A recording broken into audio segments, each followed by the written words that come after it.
Minasan, konnichiwa. Balik lagi di channel Mimin. Apa kabarnya kalian semua? Semoga kabarnya baik-baik saja. Di video kali ini Mimin bakalan nerusin alur cerita anime yang berjudul Gin no Saji. Buat kalian yang belum nonton video sebelumnya, disarankan untuk menonton terlebih dahulu. Linknya ada di deskripsi video ini. Oke, tanpa berlama-lama lagi, langsung saja ke video intinya. Audio Jungle. Film dilanjutkan. Bapak Mikage yang terkenal galak mencoba supaya Hachiken terlihat malas, namun Hachiken malah kini makin rajin. Bangunnya pun pagi-pagi, kerjanya pun gesit. Terus ketika lagi di kebun, tiba-tiba aja si Hachiken itu ngantuk parah. Dia disuruh buat istirahat juga, kagak mau. Padahal dia setiap hari bangunnya subuh mulu. Tapi tetap si Hachiken kagak mau. Tak lama datang si Mikage memberitahu kalau sapi yang dari kota masuk ke tempat mereka, jadi kecampur semuanya. Sesampainya di sana banyak banget sapi-sapinya, kisaran 300-an lebih. Jadi mereka harus melihatnya dari susunya yang dari kota kagak pernah diperah. Kakeknya menyuruh buat dikumpulkan di pengangonan dulu. Pas dicoba nampak sangat sulit. Tak lama datang seseorang menggunakan motor super cab yang menggiring sapi-sapinya masuk semua, namun dia terpeleset kena kotoran sapi. Yang ternyata dia adalah kakak dari si Hachiken.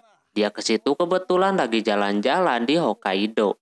Dan juga dia ke situ karena kagak ada kabar juga dari si Hachiken. Kakaknya itu sebenarnya kuliah di Universitas Tokyo. Cuma berhenti, kini dia bekerja di ramen. Lantas si Hachiken terkejut dengan pernyataan itu. Kuliah udah bagus-bagus malah berhenti. Nah kebetulan di situ mereka pada lapar, si kakak bakalan memasakkan ramen buat mereka. Sementara Hachiken meneruskan pekerjaannya dulu. Sebelum masak nampak ada bahan yang kurang, yaitu daging babinya habis.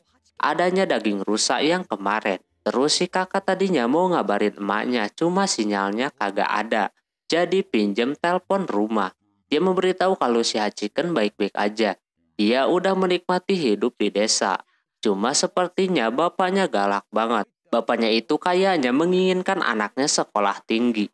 Cuma si kakak kagak mendengarkan bapaknya itu dan melakukan atas kemauan dia sendiri. Tak lama mereka makan, ramennya emang kelihatan enak. Tapi pas dicobain, malah sebaliknya tidak sesuai sama penampilannya. Mereka merasa rugi, daging rusaknya terbuang sia-sia. Sorenya si kakak pergi melihat kuda-kuda yang ada di situ. Dan dijelaskanlah sama si kakek kuda-kuda tersebut. Lalu dia pergi ke kamar menemani si Hachiken. Katanya sekolahannya itu kagak buruk juga. Dan hidup di sana makanannya segar-segar semua. Malamnya Hachiken bermimpi dia dapat upah bukan uang, melainkan sapi. Paginya dia bekerja di bagian pemerahan. Dia menanyakan minum susu segar itu rasanya enak banget kata orang. Apa benar? Si kakek menjamin kalau emang enak. Cuma kalau tanpa izin dan ketahuan bisa bahaya. Cuma kalau minumnya di tempat gak bakalan ada yang tahu, jadi bisa ditanggung sendiri akibatnya. Akhirnya si Hachiken penasaran dan mencobanya. Ternyata emang rasanya sangat enak. Sesudahnya dia lanjut memerah sapi. Dia udah dapat pujian dari bapak dan kakeknya si Mikage. Tak lama setelah dipuji, selang yang menyalurkan ke tempat susunya kagak kesambung. Jadi susunya terbuang sia-sia. Hachiken udah melakukan kesalahan. Si kakeknya itu udah rugi banyak. Hal tersebut membuat Hachiken kepikiran. Jadinya dia pagi-pagi jam 4 udah kerja duluan. Karena mungkin dia merasa bersalah banget. Ditambah ini hari terakhirnya bekerja. Siangnya adiknya si Komaba datang membawa banyak sekali jagung. Jadinya dimasak dah. Dan makan bareng-bareng. Nampak manis banget. Si kembarlah yang udah menanam dan juga memanen jagung tersebut. Dia mau bagiin ke si Mikage. Si bapak yang melihat itu langsung mengambil panggangan dan jagungnya dipanggang kayak gitu. Dan rasanya lebih enak lagi.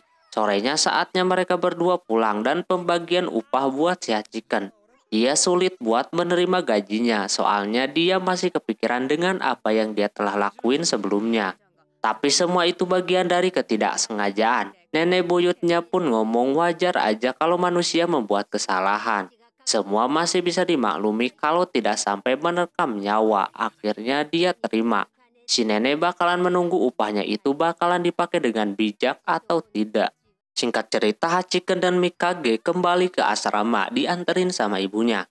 Nanti ibunya bakalan manggil si Hachiken lagi kalau ada pekerjaan lagi. Walaupun dia udah melakukan kesalahan, kedepannya pasti lebih hati-hati lagi. Terus Hachiken mau melihat si Butadon yang ditinggal sebulan. Ketika dilihat nampak udah pada gede, cuma di situ seperti biasa Butadon yang paling kecil.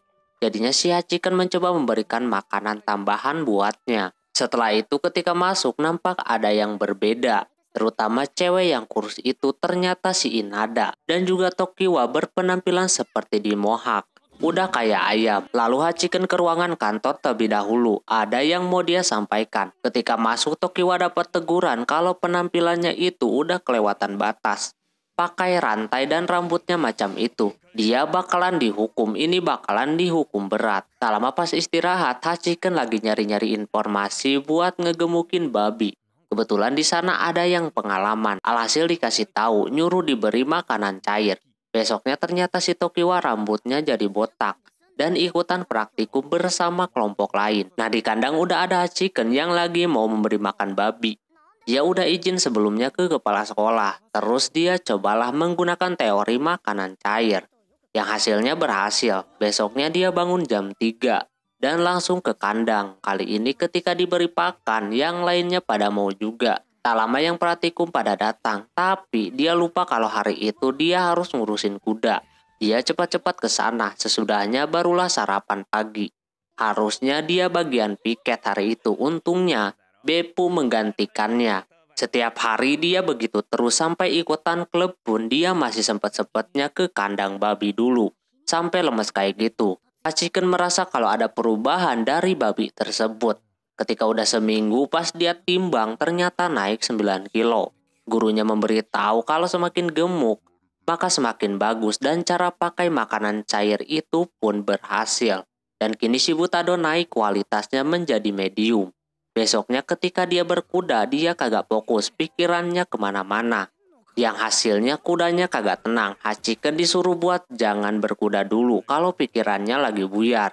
Ketika mau pulang si Hachiken diajak buat ke festival musim panas. Demi menenangkan pikiran dan juga menggantikan kenangan musim panas yang begitu sadis. Akhirnya dia ikut, banyak banget yang datang ke sana. Dan banyak penjual juga. Hachiken disuruh buat mentraktir mereka. Cuma uangnya sama dia disimpan buat hal yang penting. Tak lama para murid lain pada datang yang langsung menghabiskan semua dagangan yang ada di sana. Setelah itu Hachiken dan Mikage ngobrol. Hachiken masih kepikiran sama Butadon yang bentar lagi bakalan dibawa. Dia makin kesini malah makin bimbang. Belum bisa menerima hewan yang udah dia pelihara disembelih gitu aja. Kebetulan di sana ada pesta bakar-bakar daging babi. Tak lama teman-temannya pada datang mengajak buat ke pesta itu. Cuma dia pasti kagak kuat memakannya. Karena kepikiran si Butadon. Di sisi lain kakak kelas melihat si Hachiken itu sangat menarik. Sehingga kelas 1 yang sekarang bisa dibilang unik-unik. Mereka berencana kalau musim panas mereka bakalan ke tempat itu lagi. Tak lama tiba-tiba aja ada kakaknya si Hachiken. Dia lagi nungguin stand yakisoba katanya. Dia mengajak mereka datang ke sana dan bakalan ada diskon. Awalnya tenang, tapi tak lama dia baru ingat kalau masakannya tidak enak sama sekali. Besoknya mereka kembali ke sekolah. Tiba-tiba aja si Inada kembali ke setelan pabrik dengan cepat. Lalu mereka semuanya sarapan dengan kari daging babi. Singkat cerita terlihat si Hachiken masih memberikan makan kepada para babi. Nah ada si Yoshino yang menganggap tindakan si Hachiken itu bodoh. Karena pada dasarnya daging babi itu bisa dimakan dan mau nggak mau harus disembelih dulu. Kalau dipelihara semuanya mereka yang ada di sana kagak makan daging. Ketika mereka ngobrol berdua, Tokiwa melihat mereka sedang melakukan yang aneh-aneh. Dia merasa kagak percaya Hachiken melakukan itu sama si Yoshino. Hingga akhirnya dia menyebarkan gosip kepada yang lainnya. Hachiken udah mempunyai firasat buruk. Tak lama mereka berdua dipanggil ke ruangan konseling. Dan terkejut mereka berdua dituduh melakukan hal-hal yang buruk.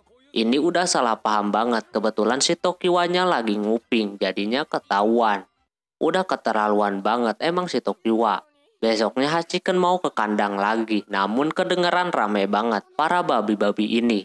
Yang ternyata mereka kelaparan. Gurunya menyuruh untuk tidak memberi makan demi supaya steril. Soalnya besok mau dibawa buat dijadiin daging. Kini udah waktunya berpisah. Tanpa berpikir lama, si Hachiken membeli si Butadon. Dikira Hachiken bakalan memeliharanya, tapi ternyata dia mau membeli Butadon ketika udah jadi daging. Besoknya jam 4 pagi dia ke kandang melihat keadaan si Butadon untuk terakhir kalinya. Para babi itu udah pada kelaparan. Hachiken menenangkannya dengan menggosoknya. Kini si Butadon mengalami perubahan yang sangat signifikan. Walaupun tidak sebesar yang lainnya, tapi ini udah lumayan. Siangnya para babi tersebut diangkut untuk dipotong. Ketika masuk sekolah mereka mempertanyakan daging babi yang paling enak digimanain. Kebetulan lagi pelajaran kimia, jadi dikasih tahu cara memfermentasikan babi. Setelah dijelaskan giliran masuk ke pelajaran selanjutnya. Hari itu mereka kegiatannya nonton hewan-hewan yang bakalan jadi pedaging. Dimulai dari menyembelih dan lain-lain. Gurunya tersebut kagak memaksakan untuk menonton semua. Hachiken mau melihat, si Aikawa juga siap. Ketika udah menonton, Aikawa yang pengen jadi dokter hewan masih ketakutan. Melihat hewan yang lagi disembelih gitu. Dia butuh waktu lagi. Setelah itu mereka makan siang. Mereka masih aja ngomongin yang mereka tonton tadi. Lalu habis itu muncul guru lapangan memberitahu kalau daging si Butadon udah datang. Total berat Butadon ada di angka 50 kilo. Jadi harganya kisaran 25 yen. Di situ dia masih belum bisa memakan si Butadon. Kan aneh ya. Padahal udah ada yang siap bawa nasi. Hachiken bingung harus digimanain itu dagingnya. Apalagi si Inada udah ngincer bagian tenderloin, bagian enak dari sebuah daging. Karena si Hachiken kagak bisa terus menahan dagingnya itu takut dicuri orang. Dia pun memutuskan untuk membuat bakon. Alhasil dia meminta bantuan kakaknya si Inada. Di situ dia memotong, memarinasi sendiri hingga tangannya banyak yang terluka seperti itu. Terus dia simpanlah ke pengasapan selama semingguan. Sesudahnya dia ke klub berkuda. Mikage melihat tangan si Hachiken begitu. Dia memberikannya obat. Hachiken udah seneng banget. Yang ternyata itu obat cocok buat kuda juga. Di situ Hachiken melihat si Mikage yang udah jago banget berkudanya. Setelah beberapa hari pengasapan, si Butadon mau selesai. Di situ ada si Yoshino yang mau ikutan pengasapan juga. Dia mau mengasapi keju rahasia milik Nakajima. Ini tukang ayam udah standby bawa nasi, tapi dagingnya belum siap. Terus ada si Inada membawa daging tenderloin si Butadon. Dia kagak diasapin karena kagak cocok, karena udah enak juga kalau dimakan. Alhasil mereka makan bareng-bareng di sana sampai penuh kayak gitu. Singkat cerita terlihat si Komaba lagi latihan baseball buat kejuaraan. Cuma dia nampak gugup sekali. Terus Hachiken beserta yang lainnya pesta bakon dan juga keju asap. Nah kebetulan kakaknya ada di sana. Hachiken berencana mau mengirim bakonnya buat keluarganya si Mikage. Mau ngasih si Komaba tapi dianya lagi latihan. Terus kakaknya memberitahu untuk ngirim ke emaknya biar bisa membuktikan keahlian dia ke emaknya. Tak lama pas dia mau pulang, dia bawa banyak bakon. Jadinya mereka berdua kejar-kejaran. Terus si Hachiken meminta label pengiriman buat ngirim ke emaknya si Mikage dan juga Komaba. Pas udah dia kepikiran buat ngirim untuk ke emaknya juga. Ketika lagi makan si Hachiken kedatangan seseorang cewek. Dikira dia tuh mau nembak, taunya mau membeli bakon. Terus ada juga preman kelas 3 yang nampak menyeramkan. Dia mau barter barang sama bakon juga. Hachiken pun ngasih, dia merasa aneh. Pulangnya dia berpikir daging 50 kilo gak bakalan habis sama dia sendiri. Lalu si Komaba pergi latihan dulu untuk persiapan kejuaraan. Sedangkan si Hachiken pergi ke klub. Nampak ada kakak kelasnya yang mau ikutan turnamen juga. Mungkin ini bakalan jadi yang terakhir buatnya. Ketika ditanya masa depannya, orang itu belum mengetahui. Yang penting dia bisa kerja yang dekat-dekat. Kalau bisa ya di kuda lagi, tapi yang lainnya pun bakalan dia coba. Hachiken merasa aneh ada suatu perbedaan di sini, yang mana kakak kelas lebih memilih untuk bekerja dibandingkan dengan kelas 1 yang kebanyakan pengen bisnis. Terus ketika lagi bersih-bersih, Hachiken kedatangan kepala sekolah. Dia memuji bakon milik si Hachiken. Terus juga dia cerita tentang waktu SMP yang mana dia sering dibully. Dan juga dia gagal ujian masuk universitas, jadi dia lari ke situ dah. Walaupun dia lari dari negatif, tapi saat ini dia memberikan hal-hal yang positif. Setelah panjang lebar ngobrol, saatnya esoknya si Komaba tanding. Komaba main pertama, cuma terlihat dia macam masih grogi gitu, jadi sempat tertinggal. Tapi untungnya masih bisa dibalikan, dengan begini timnya menang. Hachiken dan yang lainnya mendatanginya, mereka gak percaya kalau si Komaba bakalan menang. Saatnya nanti dia ada seleksi untuk ke timnas, kesempatannya kecil, tapi Komaba nampak semangat. Itu yang membuat mereka ikutan semangat, lalu pulang malah jalan kaki. Yang hasilnya Hachiken kagak bisa meneruskan ke klub. Singkat cerita ada anak babi-babi lagi. Kini si Yoshino punya pemikiran untuk membuat bakon juga dari babi. Dan udah mulai berani untuk menemukan sesuatu hal yang baru. Dan juga Hachiken kini menamai babinya lagi. Kali ini dia menamai semua babinya. Oke, mungkin segitu dulu untuk anime ini. Mohon maaf bila ada kesalahan dalam penyebutan nama tempat atau yang lainnya. Dan sampai jumpa di anime selanjutnya. Jabatane, bye-bye.